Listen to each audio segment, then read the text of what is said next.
So without further ado, I'll hand over to Bernard and apologise once again for a slight delay and a little turmoil in our start this evening.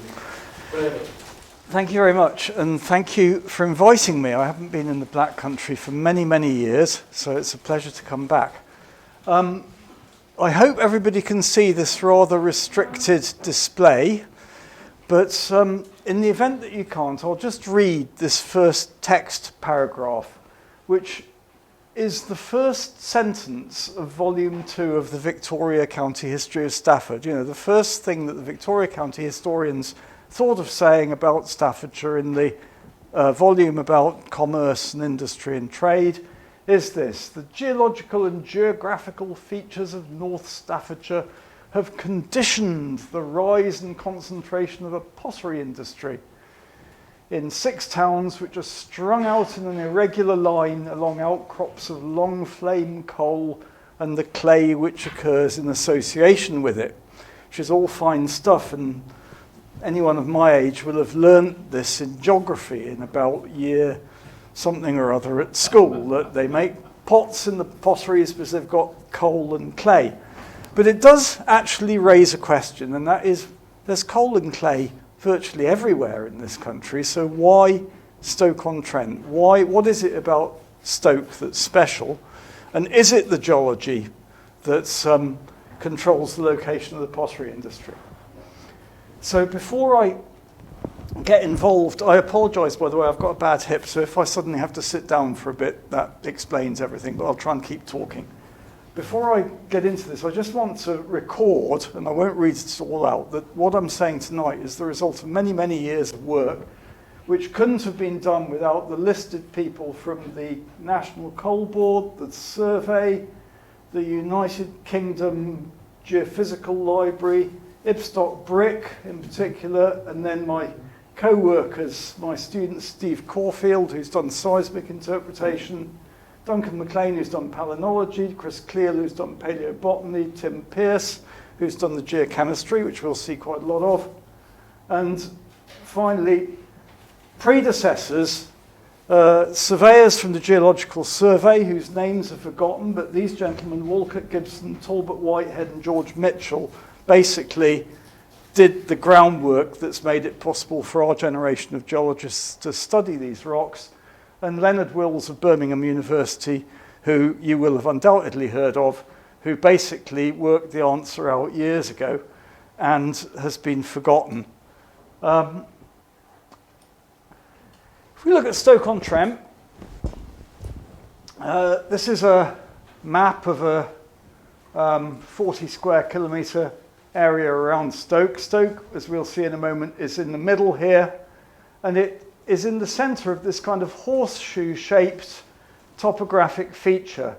Malcop is up here, Congleton Edge is up here, the River Dane is flowing through this gorge, the River Trent rises somewhere up here and flows off generally southwards. And this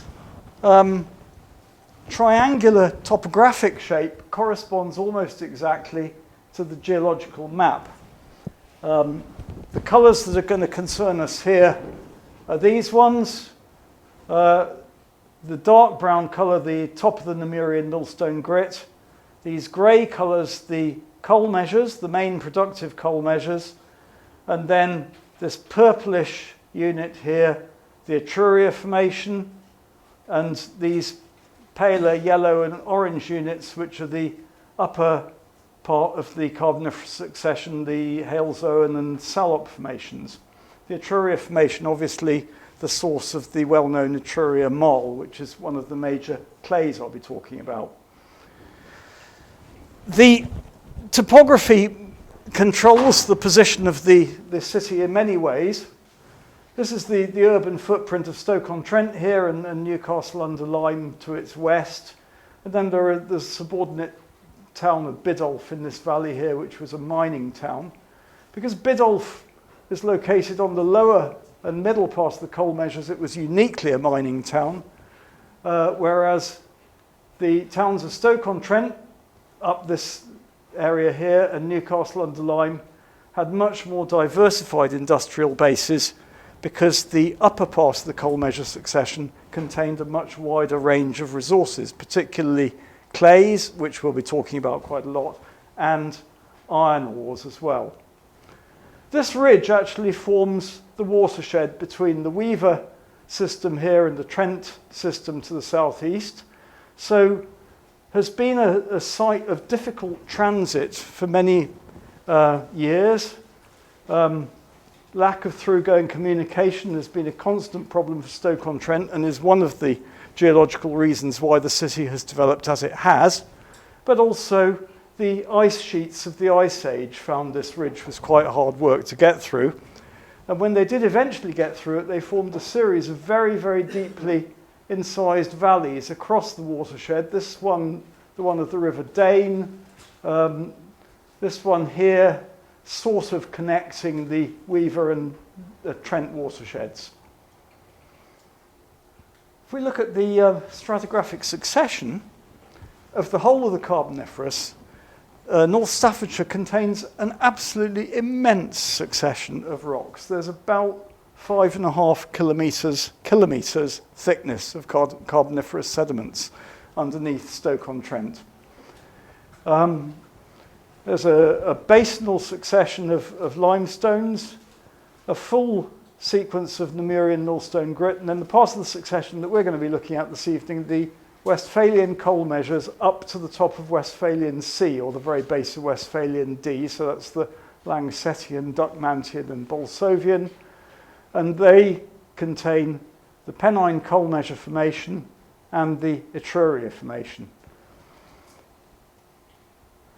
These record a complete cycle of basin evolution. The unconformity at the base is the Caledonian unconformity, the unconformity at the top is the Variscan unconformity, and between those two unconformities forming, we have a succession of rift basins which evolve in the current general view into a thermal sag basin, and then finally, above a local unconformity in the Asturian, a complex of foreland basins. During this evolution, the area went from about 15 degrees south of the equator, going through equatorial paleolatitudes during the deposition of the Etruria Formation, which gives extremely good paleomagnetic results, and it ended up about 5 degrees north of the equator. So this is a really fairly rapid transition as a result of continental drift across the equatorial climate belt, and it's accompanied by a similar transition in climate from semi-arid associated with the deposition of the Carboniferous limestone, which has evaporites in it in places, through to a tropical humid climate during deposition of the coal measures, and then a semi-arid climate once again when the Halezone and Salop formation were deposited.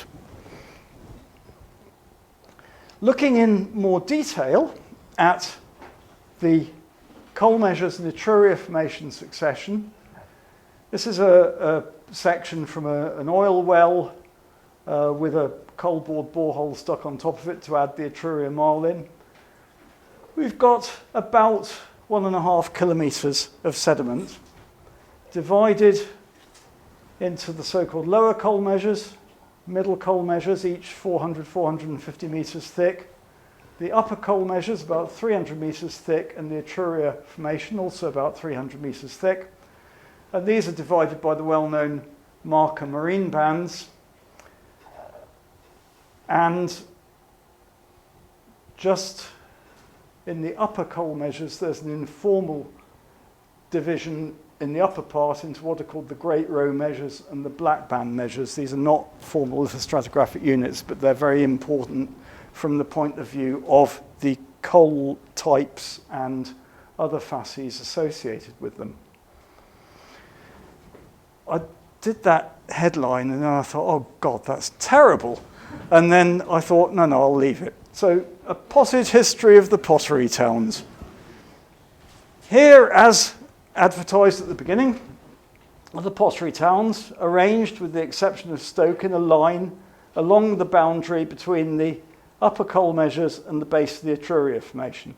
Tunstall, Burslem, Hanley in the north, specialising in heavy-duty hotel wear. Stoke, Fenton, Longton in the south, specialising in bone china. The development of the industry falls into 5 or 6 periods. In the medieval period, it was just a cottage industry. People dug holes behind their cottages and made pots, just on whatever clay and coal they were able to dig out. But by the 17th century, there was an industry in place. It was mainly based on fire clays in the upper coal measures, and their principal product were butter pots, which were sold in markets all over the North Midlands. The standard butter pot was made in Burslem, but they also made household goods, and they made some spectacular early salt-glazed slipware using salt from the Cheshire salt deposits, obviously, as their glazing agent. But the transition into the pottery industry that we now recognise happened in the late 17th and 18th century, when there was a fashion for red teaware. There was red-bodied teaware imported from China, and a Dutch entrepreneur, or 2 of them, the brothers, discovered that they could make this out of Etruria marl, and in the process they developed all kinds of much better throwing and lathe working skills, which introduced the skills of fine pottery making into the potteries. And the industry expanded. They started exporting widely. And then the second key phase came in the late 18th century, when redware went out of fashion, and instead the need to produce white-bodied ware, which was demanded by fashion, led to the local clays being replaced by ball clay imported from Devon and Dorset, which would make a white-bodied ware. The local clays would only make yellowish brown-bodied ware. Well, you might say, why did the industry stay in Stoke when the main clay supply was now coming from Devon? And the answer is threefold. The first was that for every ton of pottery, it was necessary to burn about 8 to 10 tons of coal, and the cost of transporting coal was immense. It was the biggest item of the potter's bill. The second was that there was still a huge demand for local ceramics, for coarse wares and for bricks and tiles and so on. And the third was that by the time this replacement of the raw material happened, the skilled labour force in Stoke was of such value that it made economic sense to keep the production in Stoke rather than moving it elsewhere. And so once the 19th century happened, with the canals and then railways arriving and huge expansion of population, the industry boomed, and local clays went on being quarried for brick making, for tile making, for making kiln furniture for the pottery industry, and latterly for making electrical insulators, a huge industry in Stoke in the early 20th century, making electrical insulators out of local clays. So, everything you need to know about clays. This is a geochemical spider diagram of the 7 principal major elements that you get in a clay, starting with silica, going around through aluminium, iron, calcium, magnesium, sodium, and potassium. Notice that the scales on these are all different. Silica mainly is quartz, silt-sized quartz, provides an inert framework, so it gives the body strength and stability. If you don't have enough of it, your brick or ceramic product will just fold and flop, and you won't be able to handle it before firing. It also maintains dimensional stability. The alumina, mainly in the clay minerals, provide the plasticity for making the ware, and then when you fire it, it encourages neoformation of minerals, which make the fired ware have its rock-like strength. Iron, associated with clays mainly, oxides of iron 3, carbonates of iron 2 are the main element providing colour. We've then got the alkali earths, magnesium and calcium, which act as fluxing agents. They're mainly present as carbonates. They are generally things you want to avoid. They make the control of the colour very difficult, and they also lead to a lot of damage in firing and a lot of losses in firing. And finally, the alkalis, potassium and sodium, are mainly in the clays. They're present in feldspars, if there are any feldspars present, but in the clays we're dealing with there aren't. And these are fluxing agents, so they promote vitrification. So the process that turns the formed clay into a ceramic product is a mixture of neoformation of new minerals, which arise from the alumina content, and formation of glasses by fluxing controlled by the alkalis. I could give a whole lecture on this if you wanted me to, but I won't. So, illite-rich clays have got a lot of alkali in them. Kaolinite-rich clays have got a lot of alumina in them. If your iron is in iron 3 form, you get a red product. If it's in iron 2, you get what's called a buff burning product, which is brownish, but it may be grey or white. And we can draw effectively little fingerprints of these different sorts of clay by plotting their major element oxide contents on this spider diagram. So this is a kind of basic reference upper carboniferous clay. It's an average of a whole load of analyses of shales from the coal measures. So these are the sorts of things that you would make bricks out of in Lancashire, and people still do. And you'll notice these have got very, very low alkali earths, and they've got quite high alkali contents. So these bricks are going to basically achieve their strength through vitrification, glass matrix. If we then look at fire clays from the coal measures, the standard classic coal measure seat clay and the Etruria marl clays, you can see these have got much, much lower alkalis, and they've got higher alumina. So these clays are going to tend to fire by neoformation of new minerals rather than having melting and fluxing, consolidating them when they're fired. If we look at a couple of other clays, just to show the range of variation, the Dorset ball clays that were brought in to replace the coal measure clays actually are a pretty good match as a chemical fingerprint for the coal measure fire clays, notably these very low contents of alkali earths, whereas a clay like the Mercia mudstone, which is widely used for brickmaking around Worcester and around Leicester, is utterly different in character. It's got high alkali earths, it's got high alkalis, so this will produce bricks which almost entirely rely on glass for their solidity, and as a result they're of low strength and not such good quality. So that's everything we need to know about clay, I hope. There'll be a test at the end. So, what about coal? Well, the coal is, as we all know, formed by the compaction and lithification of peat. And by the time it's turned into coal, it contains a number of what are called lithotypes or macerals. The most important of which is vitrinite, which is basically what happens to wood when you compact it and turn it into a rock. And this has got a low hydrogen to carbon ratio. This is why coal is such an environmentally unfriendly fuel, because it mainly consists of carbon.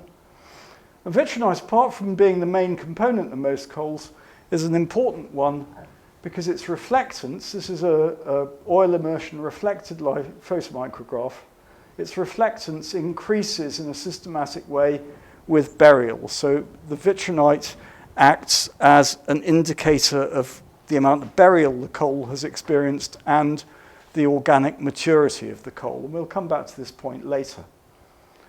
In contrast, the other common maceral which is of importance to us here is this one, liptonite. which consists of the waxy coatings of leaves, so-called cutinite, and of spores, so-called sporinite.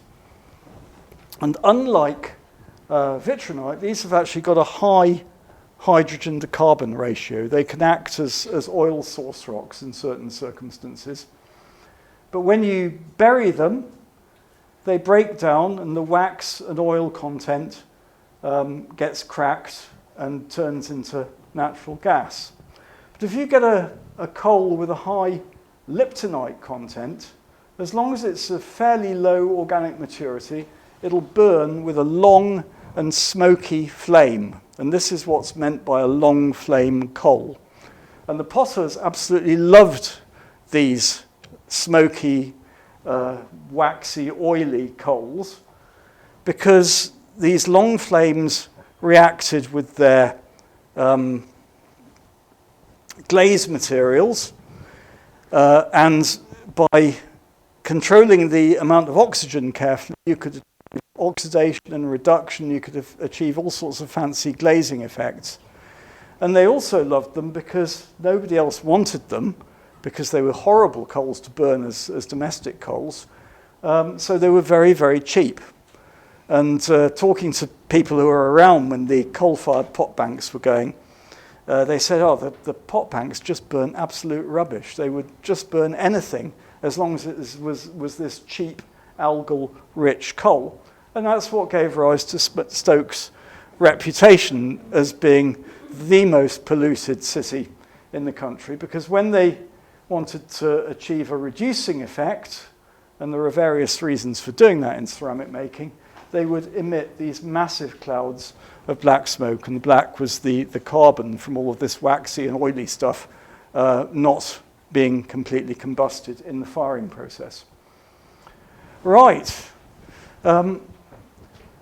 Let's just look at this stratigraphic reference section. This is, as I've said before, derived from an oil well that was drilled in the 1980s and a coal-bored borehole tagged on the top to give us the full 1.5 kilometres of the coal measures and Etruria formation.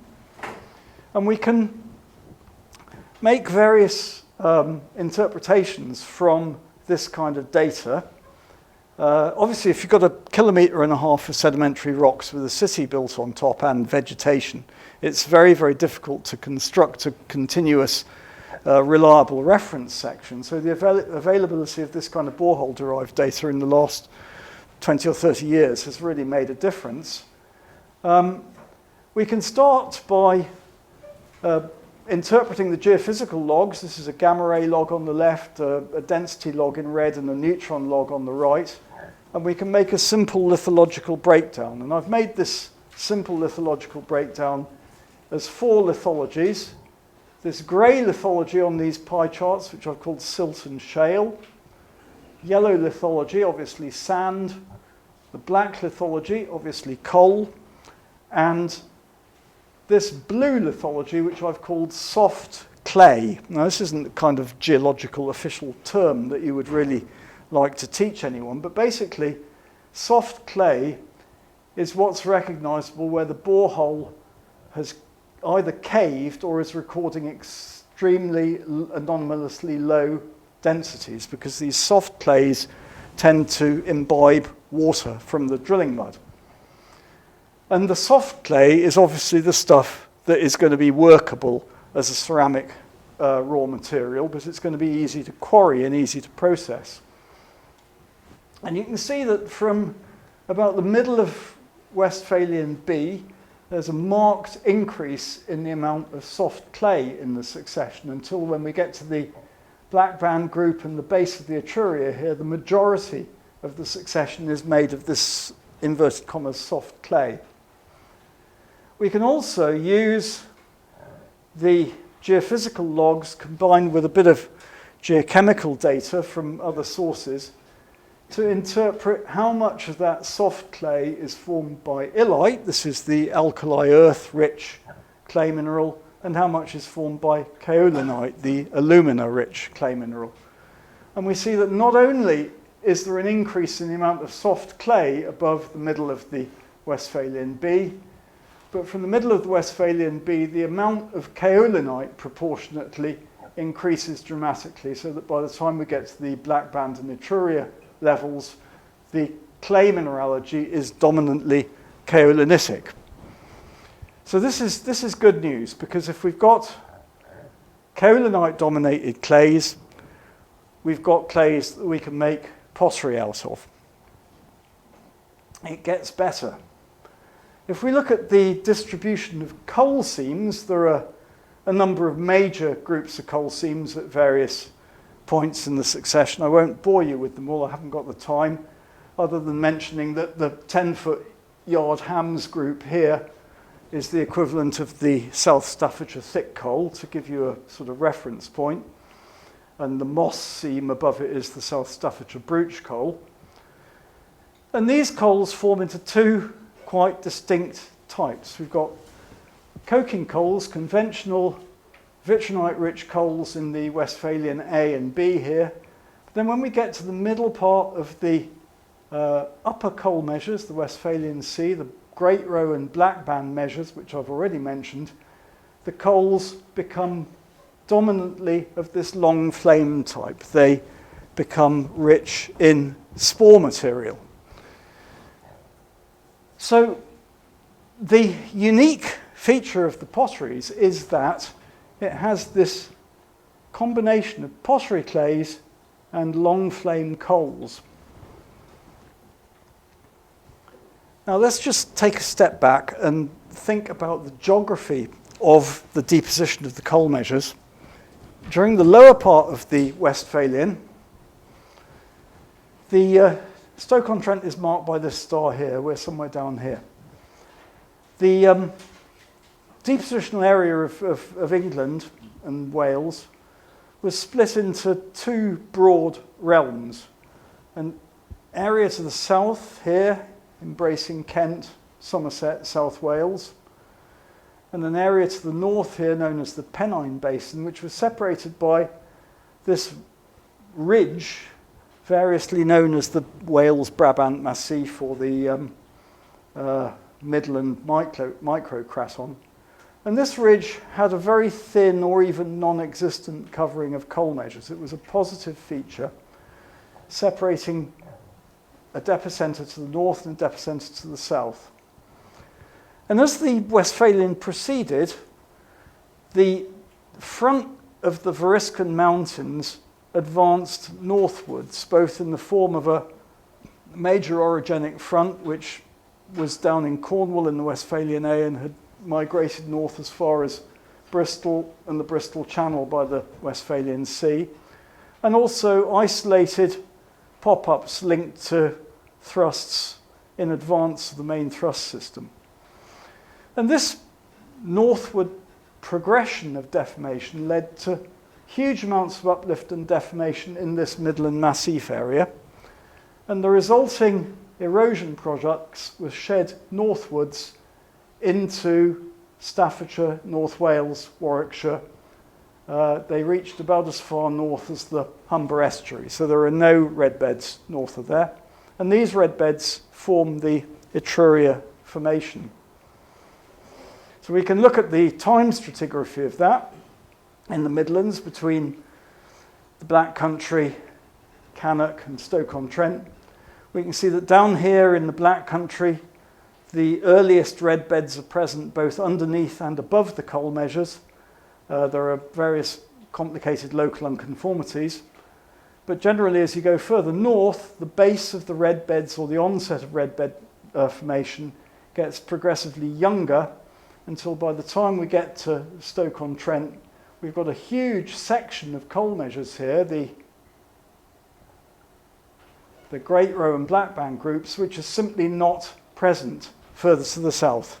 And these are the coal measures which contain the algal long flame coals. So one of the reasons that Stoke-on-Trent had this unique suitability for pottery making was it had both clays, but it was which clays are present, suitable clays are present in various places in the Midlands, but it had these ideal, cheap, suitable coals. If we look at the sedimentology of the coal measures, we can see a bit what was going on. This is a section from a borehole in Stoke from the Westphalian A. So this is a fairly typical coal measure succession. This is a 50-metre section. Got these thick, laterally extensive coals, thick, laterally extensive lake fills, some of which have got little deltas in them, and occasional in situ soils, coal measure seat earths. If we contrast that with a section from the black band group, so right at the top of the coal-bearing section in Stoke, it's very different. The coals are thinner, they're much more heterolithic, there are a lot of coals with lots of mudstone passings in them, and the coals have this algal material embedded with them. A lot of them are banded coals. And in between the coal seams, we've got brown soils. We've got red bed soils coming in some of the seat earths. We've got lacusstrine deposits, but they're very thin. And an awful lot of the succession consists of soil. So everything I've put in green there is soil. Where you've got soils, you've got more weathering, you've got more clay. The relationship with the Etruria marl itself, or Etruria formation itself, is a complicated one, where you get red soils, red pigment in soils, the red intervals get thicker upwards gradually, but they go on being embedded even well into the Etruria formation. You still find thin coal seams and so on. And the lateral relationship is such that over a very short distance, I mean, this is some boreholes west of Stoke, in the course of 5 or 6 kilometres, the base of the red beds drops by about 500 metres in the stratigraphic succession. So this is a very complicated, laterally interbedded relationship between coal measures and red beds. And even within the coal measures, within the red beds, you get a huge variation in what the things look like. When they're near the base, they tend to be this grey, washed out, kind of slightly purplish colour. Whereas when you get up into the main part of the Etruria formation, you have much more typical Etruria red beds. If we look at the sedimentology of the Etruria, this is something very different. Well, at least it looks very different. There are some big channels in places, but otherwise it's red, purple, grey mottled. Red, purple, red, purple, red, purple. Just an alternation of these rather crude colour bandings, some of which are clearly still related to the presence of coal seams. So there are coal seams still forming some of the time, but many of them obviously representing a very, very substantial period of hiatus in which very evolved and leached soil profiles are forming. So we've got here a very strongly leached 1.5 metres top of a soil profile from which almost all of the iron and some of the silica have been leached. And here we have in the middle of this profile complicated pedogenic textures, root systems, nodules, reduction oxidation textures, things that you really find difficult to put into words when you first see them. If you read about the Etruria formation, you'll find people struggling to describe it. You know, they say it's brecciated, they say it's mottled, they say it's multicoloured, but no one really knows what to call these complicated textures. If we look at the kinds of areas the kinds of geographies that these facies were deposited in, we can find some suitable modern analogues in near equatorial Africa. So this is probably the best modern example of a coal measure type environment that I've been able to find. This is the Sud swamps in southern Sudan. We've got the White Nile coming in from the south here, spreading out into this inland delta in the Sud swamps, and then recombining into the Nile with the Blue Nile, joining it up in the northeast there. And lots of tributary rivers coming in to this area of swampland. This is about a 600 kilometre, no, this is more, this is a 1,000 kilometre wide transect. So it's about 600 kilometres from south to north. I think the topography drops by all of 40 metres in that 600 kilometres. So it is an immense, flat, inland, vegetated area with temporary lakes. This is the area which is so badly flooded as a result of climate change at the moment. This is actually a sag basin formed on top of a Cretaceous rift. The bounding fault runs somewhere down here in the southwest. Just to give you a sense of the scale, I've superimposed the coastline of northern Europe on this map. It's almost impossible for us, looking at the coal measures in Dudley or Stoke, to envisage how our sedimentary succession relates to this immense depositional system. In the Westphalian, we'd have to turn this map upside down. The main river was coming in from the north, and it was escaping somewhere in the south of the basin, but no one knows what the ultimate sediment transport path was. The next couple of images show a 600 kilometre wide detail, so the whole of the width of the North Sea or the whole of the width of northern England, depending how you want to look at it, just to show the heterogeneity of the sediment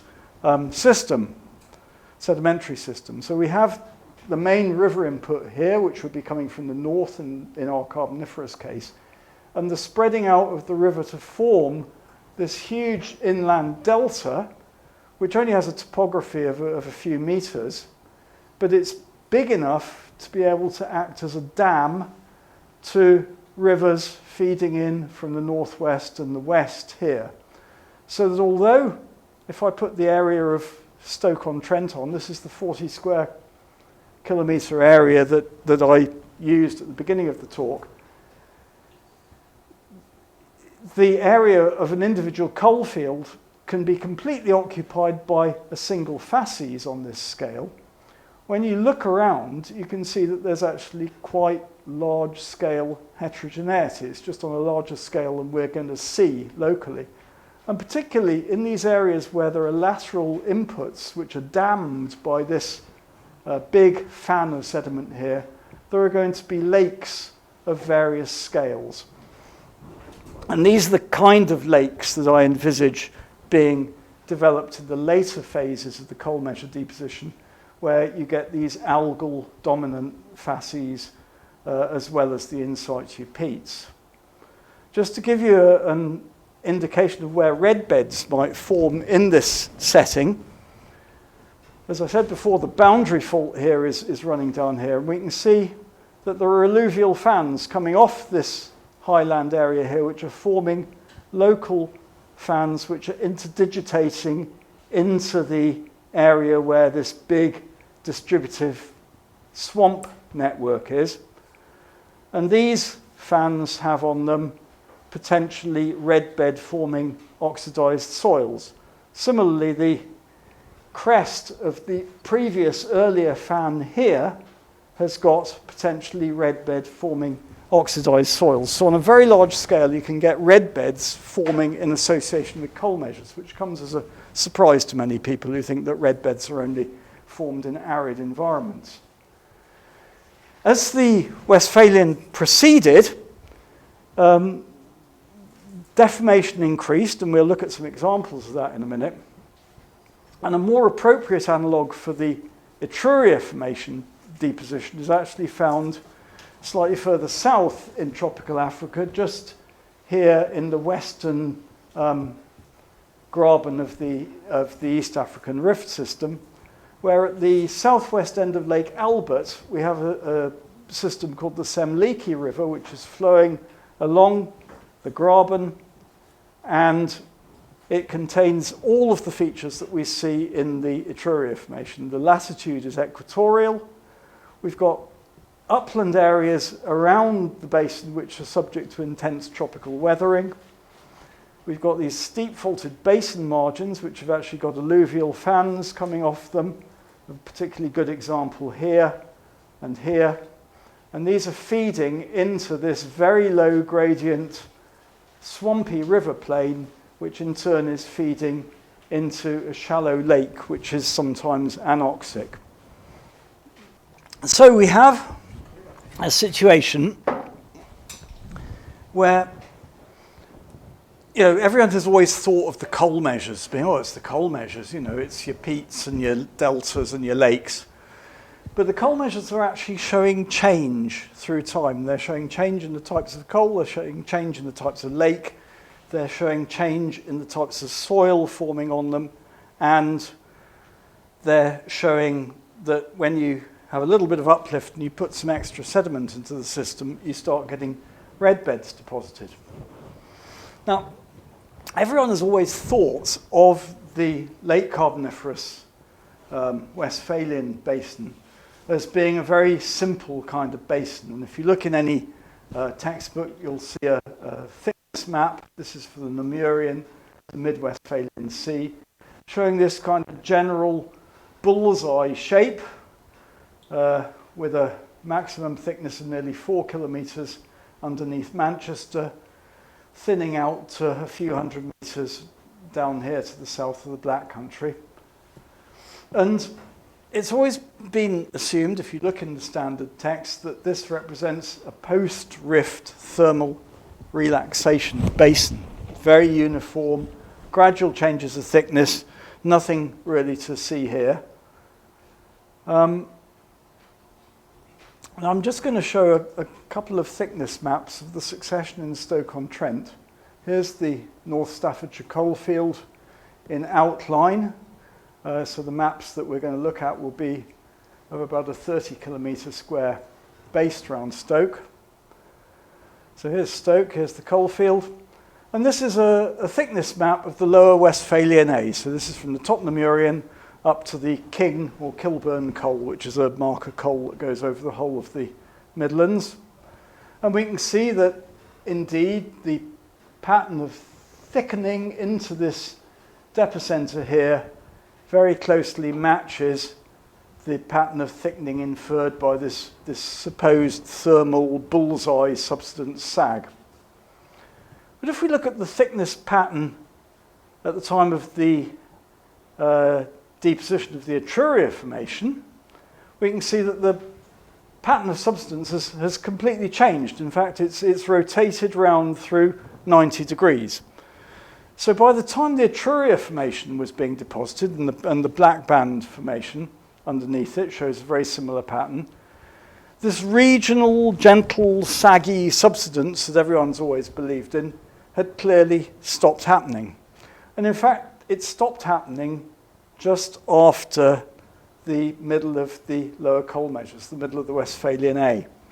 These are some sections from a PhD thesis done by my student Steve Caulfield, who faithfully transcribed all the mine plans for the Stoke-on-Trent coalfield and turned them into depth structure maps, and then restored them. So this is the north of the Potteries syncline, the Warrington anticline on the east, the western anticline on the west here, in its present structural configuration. And this is what it looks like if you flatten it back to the Great Row coal, which is one of the most important coals in the shallow part of the section. And what you see is that far from there being a uniform thickness variation, we have periods where the succession is exactly the same thickness over the whole coalfield. This interval between the hams and the moss seam in blue here shows 0% growth over the whole of this section.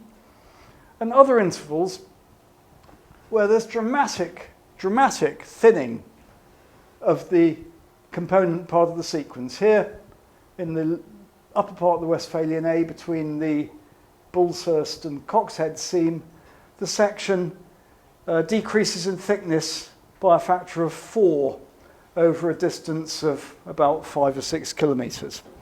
The same again here between the 10-foot and the Hams seam, which coincidentally is the time when the South Staffordshire thick coal formed. So this wasn't a passive thermal subsiding basin. It was a basin that had active tectonic deformation going on in it from quite early in the deposition of the coal measures. And when we go to thinner sections, in marginal areas of the basin, this is a seismic section from Warwickshire, we can actually see this syn depositional tectonism at work. So the blue section, seismic section here, is the main productive coal measures. These thick reflectors here are component seams of the Warwickshire thick coal. The red here is the Etruria, the greenish colour is the Hales-Erne and Salop formation. If we look at this wedge of Etruria in here, we can see that it's onlapping both at its base, it's truncating the top of the coal measures here, and it is in its turn truncated at the base of the Hales-Erne formation. So we have a complex syntectonic unconformity. We've had deformation going on throughout deposition of the coal measures. The Etruria formation is onlapping onto the fold, and it is itself folded and then eroded beneath the Hales-Erne formation. And it's this syn-depositional deformation which is creating these small localized basins and giving rise to this change in the character of the coal measures from these widespread, thick coals and lacustrine units in the Westphalian B to these very localized basins with red beds and lakes and algae in the Westphalian Sea. And that part of the succession is only preserved in the Potteries coalfield. Now, I can go on for hours and hours and hours, so if you all want to go home at any point, just tell me to stop. So we've got changing environments, we've got changing basin behaviours, subsidence patterns, we've got tectonism, we've got erosion. We've also, as we saw at the beginning, got a changing climate. Now, I don't know whether you've ever come across this before, but about in the 1980s, this concept called the chemical index of alteration was introduced that basically links weathering to geochemistry. And this is a triangular diagram plotting aluminium oxide, potassium oxide, and sodium oxide plus calcium in things like feldspars on a triangular plot. And I've just got the upper half of the plot here. So unweathered rock compositions representative are across the bottom here. Plagioclase, an average granite here, K feldspar here. And with weathering, the composition tends to follow this general line as more soluble material is removed in groundwater and the initial mineralogy is changed to clay minerals, which become progressively more depleted in alkali and alkali earth components. So kaolinite here is one of the end weathering products, having no sodium or potassium or calcium in it at all. Illite plots on here. Anything down in the bottom of this triangle is regarded as being weakly weathered. Anything in the middle is regarded as being affected by intermediate weathering. Anything at the top, above 95, above 85 on the CIA, is regarded as being strongly weathered. And if we look at some typical brick clays on this plot, we see the Mercia mudstone falls about here, the Oxford clay falls about here. If we look at the Carboniferous clays in the same way, we see clays from the productive coal measures. This is based on a geochemical data set from a number of boreholes in mainly the Stafford and Stoke areas. The productive coal measures are already showing intermediate to strong weathering. They have a mixture of illicit clay mineralogy and kaolinitic clay mineralogy. But if we look at the Etruria clays, they're right up here, ranging from intermediate to really strongly weathered. So as the climate has changed in this late Carboniferous time, so the extent of the weathering on the source areas has changed, and thus the amount of kaolinite. If we go to the Hales-Erne formation, we see a very rapid reversion to less intense weathering. And we can see that weathering profile if we plot the content of potassium against depth in boreholes. This is a borehole from the Stoke coalfield, just going into the very top of the coal measures and with a thick section of Etruria marl. This one here from the Stafford area. You can see a really marked change in weathering as recorded by potassium through the deposition of the coal measures in the Etruria marl. So this is another explanation, another of the contributing factors to the predominance of good ceramic clays at the coal measures Etruria marl junction. It falls on this intense weathering trend. Now, I could cut out a bit here, or I could go on. You get the vote. Right. So we've looked now at the way in which geological and environmental change has brought about this kind of sweet spot in coal and clay at this magical horizon in the Stoke succession around the top of the coal measures and the base of the Etruria formation. But there is, as ever, more to this than meets the eye. And there's one main remaining factor which sort of breaks down into a number of sub-factors as to why the Stoke coalfield is the way it is.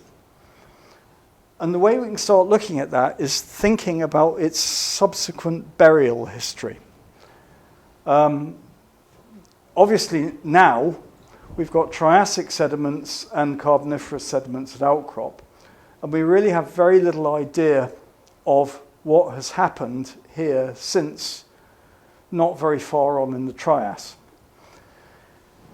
But what we can do is to look at the burial history of this succession, and we can do that by looking at the coal composition and quality. So to give you an example, this is a depth map of a coal seam in the middle of the Westphalian B, the Moss coal. This is the Brooch coal of South Staffordshire. And we can see this very strongly plunging syncline with a deep synclinal centre here. There's a bit of faulting complication here, but we then see that plunging syncline again replicated down to the southwest. This is on the basis of combined mining data and borehole data in the south. And when we look at a map of the coal rank of the coals in the coalfield, so this is an empirical classification of coal based on its fuel behavior, basically, we see that the coal rank is mirroring this fold pattern, which means that at a first approximation, the coal rank postdates the formation of the main Variscan folds and the erosion and removal of most of the Carboniferous succession. So the burial that this succession experienced during the Carboniferous was not the burial that gave rise to the coal character. The burial that gave rise to the coal character must have happened later, almost certainly in the Mesozoic, the Jurassic and Cretaceous. Just to illustrate what this means in a vertical section, this is a plot, again from the Northwood 1 borehole, where vitrinite reflectance measurements were taken on a systematic basis through the whole of the coal measures and the top of the Nemurian. And we can see the vitrinite reflectance increases as we go down hole in a more or less linear manner. And that relates to the coal ranking system, which is a national coal board system, ranging from 900, which is very organically immature, to these 500 and 400 coals here, which are strongly and very strongly coking coals. So the deeply buried coals here are good for domestic coals, but they're particularly good for coking and blast furnace use, and indeed they were exported widely for that purpose. The shallow coals are only usable for steam and domestic coals, but as we've seen already, they're particularly suited to firing pottery kilns. Now this is all very well, nice illustration of what's called Hilt's principle of increasing coalification with depth. But if we plot the vitrinite reflectance properties with depth for groups of boreholes, we see that they actually fall on quite different trends. So we've got a group of boreholes down here to the south of Stoke, which fall on a trend somewhere here. This borehole Northwood 1 that we've just been looking at falls on a trend here. There's a borehole on the campus at Keele called Keele 1, which falls on a distinctly different trend. And we can link these trends by, first of all, referring them to a theoretical maximum burial. If you measure the reflectance of unmetamorphosed woody material, it comes out at 0.2. So at no burial, a piece of wood has got a reflectance in polished light of 0.2. And you can use that as a tie point to look at where all of these disparate maturity gradients fall. And on that basis, you can work out how far this succession has been uplifted since its maximum burial. This area down here to the south of Stoke has been uplifted by about 1.5 kilometres. The Northwood 1 well that we've been looking at on the south edge of the outcrop has been uplifted by about 2 kilometres. The Keele well has been uplifted by about 2.4 kilometres. So these are huge amounts of uplift, and they've all taken place since the early to mid Cretaceous.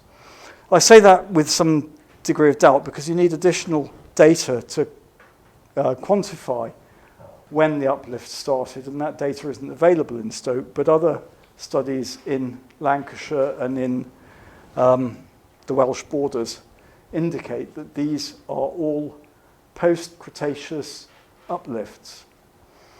Now, post-Cretaceous uplift, this is an important thing because it means that the landscape that we're now dealing with is actually not that old a landscape. And people have identified peneplain surfaces at various levels in the hills in northern England, some of which are as young as Pliocene and are now hundreds of metres above sea level. So this uplift may actually still be continuing or may be very, very recent. But the important thing to note is that it's getting greater as you go from south to north. So if we look at the topography of Stoke, we begin to understand why we've got this horseshoe-shaped outcrop with the high hills here formed by the sandstones in the top of the Namurian and the base of the lower coal measures, and then these much flatter areas down to the south where the less resistant sandstones, such as they are in the Etruria and Hale-Zoan formations and so on, are occurring. Now this topography, young topography because of this recent uplift, was what was encountered by the Quaternary glaciations. The glaciers came in from the north. There were two main glacial episodes, although there are very, very few remnants of the earlier ones. So what we see now is mainly from the Devensian glaciation, which was the final one about 15,000 years ago. And if we look at the distribution of glacial deposits, we see that the Stoke coalfield, particularly the west side of the Stoke coalfield, marks a dividing line between the Cheshire Basin area, where there are big thicknesses, tens to hundreds of metres of glacial deposits on top of soft Triassic muds, from the upland area underneath the Stoke coalfield, where there are thin mantles of mainly boulder clay, a little bit of alluvium in the bottom of the valleys, but really nothing much. But there are quite large areas of exposed bedrock. The other important thing to note is that the topography is dissected by these incised valleys that I've already talked about, and these provide the main transport routes through this ridge. So the M6, for instance, goes through this incised valley here. The railway goes through this one here. I can't remember quite where. The canals all go through here. But not only do the modern transport routes depend on this topography, also the old transport routes depended. So the pack horse roads tended to go along these ridges as far as possible because they were passable in bad weather. So we come, this is just a reminder of where Stoke-on-Trent sits on this landscape. We come to this existential question, if you're a Stokey: why Burslem? So the industry started in Burslem.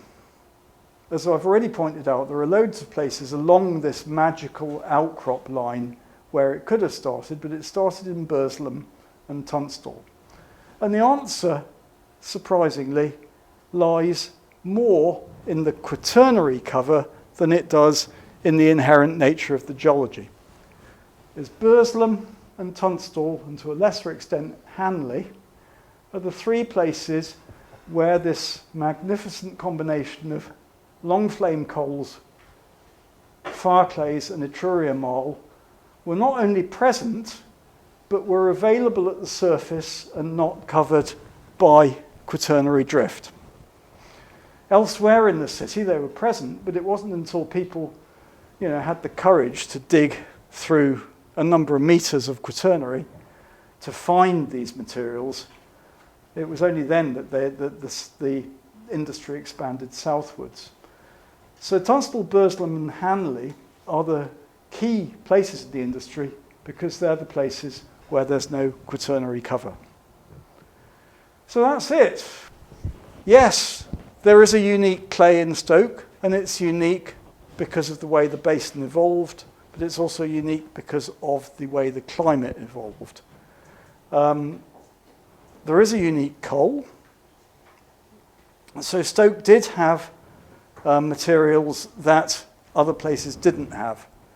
But it also had an industrial history where a particular skill developed just at the time of mass industrialization.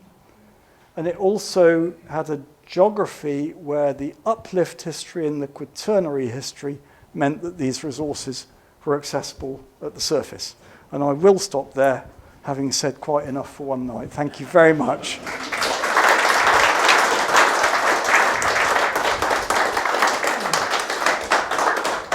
It falls to me to say, Bernard, thank you for an absolutely amazing journey into the science that explains the reality of the potteries. So thank you very much indeed for giving us the detail of the geology, the comparison with the Black Country. I truly appreciate that. But also the story that explains the founding of the towns across the Stoke area, based and dependent on, as we all know, what's underneath your feet. So would you like to join me again in thanking very much?